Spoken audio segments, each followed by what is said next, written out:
Okay, I'm back. It's been a while. You can probably tell because my fingernail is grown out that I smashed. But we're here today to set this beautiful green stone, and at the time I wasn't sure what I was going to do with it. I ended up putting it in with some hands that I sought out one day just out of nervousness. I have got it all ready to go except for the final finish, which I'll probably patina it, and you'll see that in a video. But I put a commercial pin back on the back. And so in setting this stone, I want to make sure that I don't crush or damage the pin back while I'm setting the stone. And so there's several ways to do that. I'm kind of old school, so you know the sandbag would work great because that'll give a little bit. I could come over here and put it into this vise, which I have rubber jaws. I replaced the metal jaws with rubber, and I could do it there. And that's where I think I'm going to do it. Can you see well enough? Good. Okay. So one of the things I learned when I worked in industry at Mayer Brothers was to use this sticky wax. Everybody should have a little piece of sticky wax like this. Aaron has his on the end of a little wooden dowel, which makes sense. I just use it this way, and it just allows me to pick up things really easily. And so I've got this bezel at the right height. If this was a translucent stone, I might actually patina that in there to give it a black background, but this is a very opaque stone, so it doesn't really matter. I'm going to drop it down in, and what I want to be looking for is that I can see down around the edge, so I know that my stone fits in there and it's tall enough to push over. The other thing that I recommend that beginning students do, I don't do this very often, and when I don't, I wish I had, is I like to take some masking tape, and I like to tape around where I'm going to be setting the stone, so that if I slip with one of the tools while I'm setting, I scar the masking tape and not my piece. So this might be just something in the beginning that you do while you're learning the process. It's probably not something in a production shop you would be doing because you'd have it all figured out by then. But now I've protected that edge, and I feel like I can set this stone without damaging the sheet metal that's on there. So when it comes to the tools to use for stone setting, there is the rocker, and then there is the bezel set. And I never really learned to use the rocker. This one probably needs to get cleaned up a little bit because the marks that are on here are going to show up on my bezel. But also another tool that people use is the burnisher. And so I'm going to show you how I'm going to start with this tool. I'm going to put my thumb down over the top. I'm going to hold the tool with the palm of my hands, not with my fingers, because that's going to damage my fingers. Now I've got the power of my whole arm in control of it. Going to put that finger right like that. I'm going to hold down, and I'm going to lift up and over. And then I'm going to come from the opposite side, and you can see that I come in straight, and then I just lift my elbow up. And then I'm going to do it at this point, and then come over and try to be out of the picture with my arm. There we go.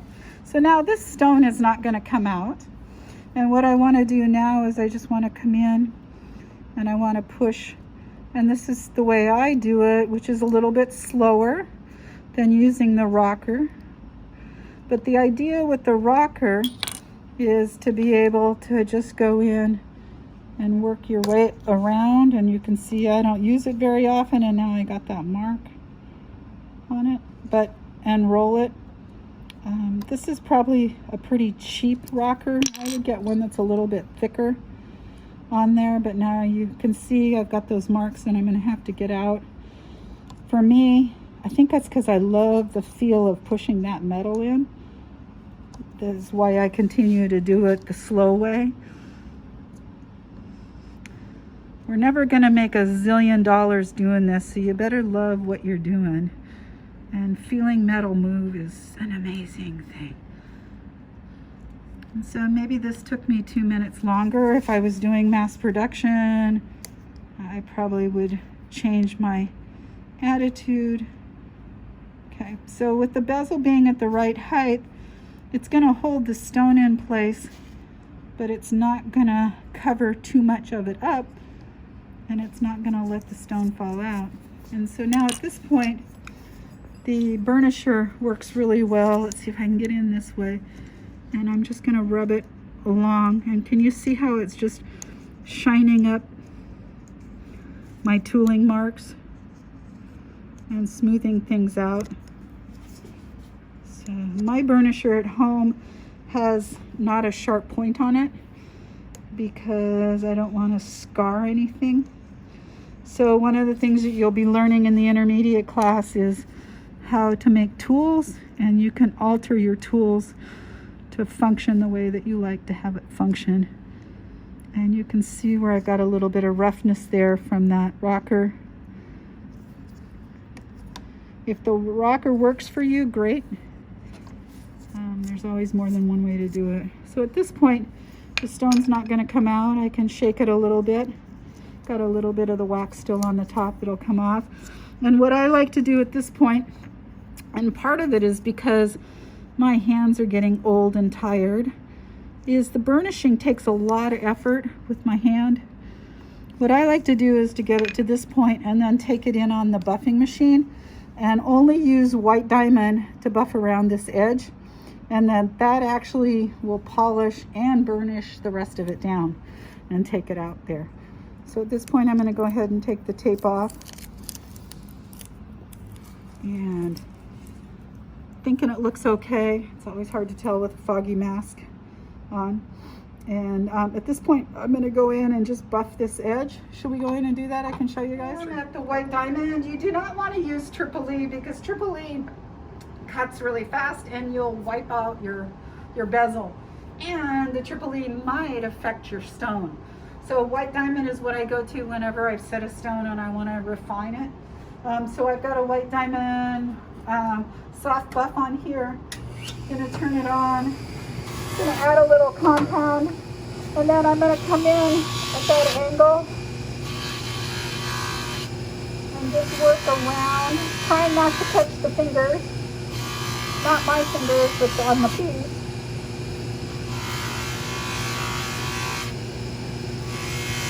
If you feel safer, you could do this on the flex shaft with the white diamond. But I always feel like this is kind of like the icing of the cake, finishing it up. And at this point, it's hard to see with the light here, a little bit more right there. And what's nice is it's not affecting the stone. So it is important always to know the hardness of your stone and whether or not you can use it on the buffing machine. So I think that's looking pretty good, isn't it? Got a bent finger. But at this point, I can put this in the tumbler. There's a little notch there. I wonder if that's on my seam is. Let me go back, put that a little bit more. There we go. So I can now take this and I can put it in the tumbler and it'll work hard in my fingers that are bending all over the place. And that happens from soldering the bezel and the pin back on the back here. And after it comes out of the tumbler, then I'm going to patina it so I get the color variation, because there is brass, copper, and silver. Once again, I'm kind of liking the marriage of metals. Much more interesting. And back again, we've got this one set. And then I want to talk about with your ring that you put a bezel on, the two different ways to do it. This one is a half shank, or a little more than a half shank, and it's soldered onto the plate that has the beaded wire and the bezel. And this one's been set and ready to go. In measuring something like this, you have to subtract the distance there to get the right size of the ring. This is one that I built that the bezel actually fits on the curved surface, and I can see that my shank is still not perfectly round. It's sitting off to the one side a little bit, But I made this flat, sweat soldered this bronze onto it, soldered it closed, so there's the solder seam. And you might be able to see a little white line there because of the silver solder. And when I went to do the bezel on this, I had to use a very tall bezel because I had to file it to fit the shank. Because if you look at the curvature here, this is high and this is low. Okay. And so this is not the first bezel I think people should make, but I love them because they look like they're so integrated into the ring. And so the other thing I needed to notice was this stone. It actually has a chip in it. Yeah, right there. Don't think it's going to show. But I wanted to make sure that when I set this, that I didn't have it the bezel too tall, because the ends actually taper down a little bit. So I think you can see a little bit that I've actually filed the ends down so that it follows the shape of the stone. So I'm going to drop this in there, and you can see all the way around it fits in. It's pretty loose. To set this, what I'm going to do is I'm going to take this bezel mandrel and I'm going to put it into my vise, and I'm going to slip my stone onto here. Okay, and that's going to give me some stability there. Another thing I could do is I could use a ring clamp.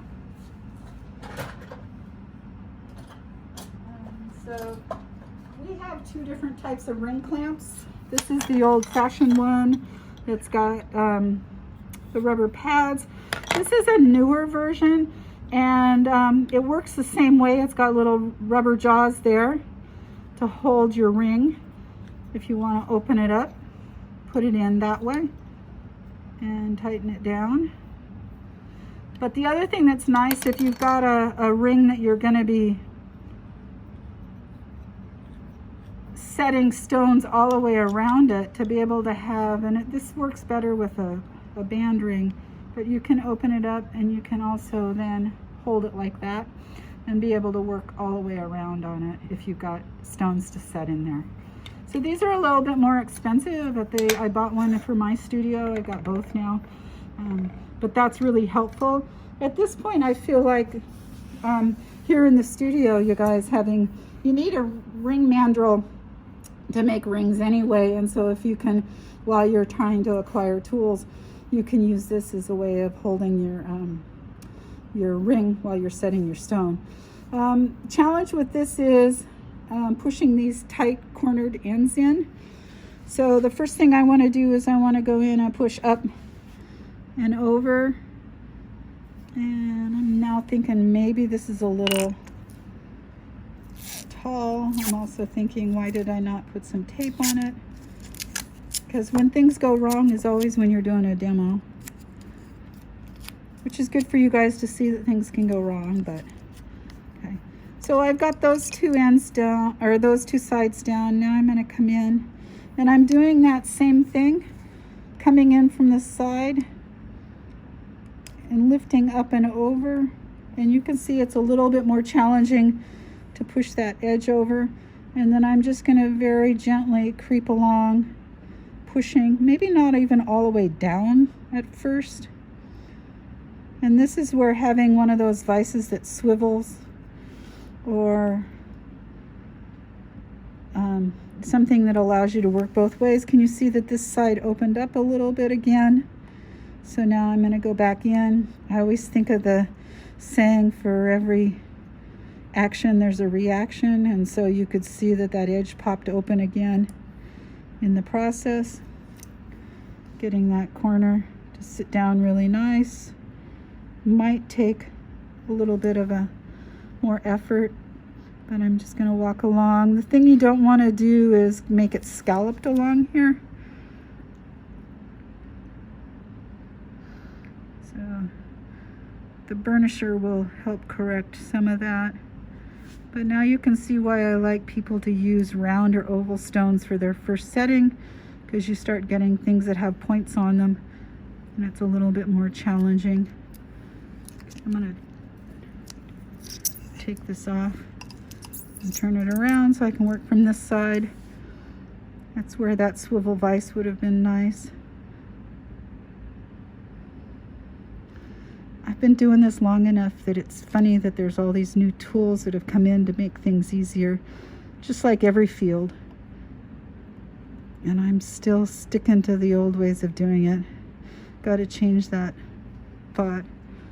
So can you see that I'm pushing things down pretty good?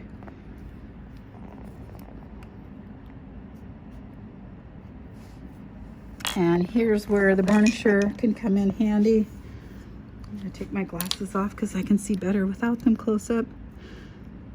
And I'm going to just rub along that edge. Just giving it a little bit better. And then once again, I don't know if I'm lazy or smart, but I like using the white diamond buff to smooth everything out once I think I've got it down pretty good.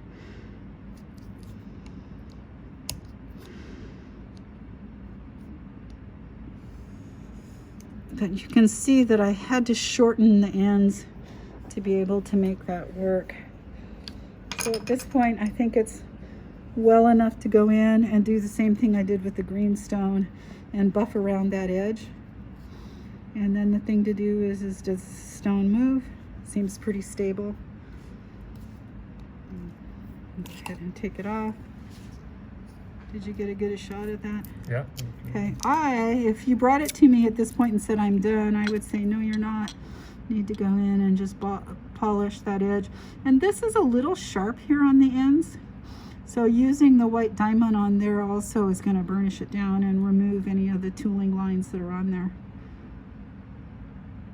And you can see the tooling lines right there.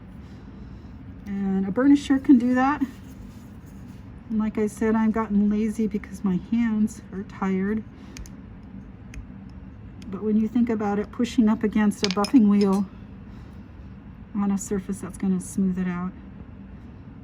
And then once again, remember to use white diamond, not Triple E.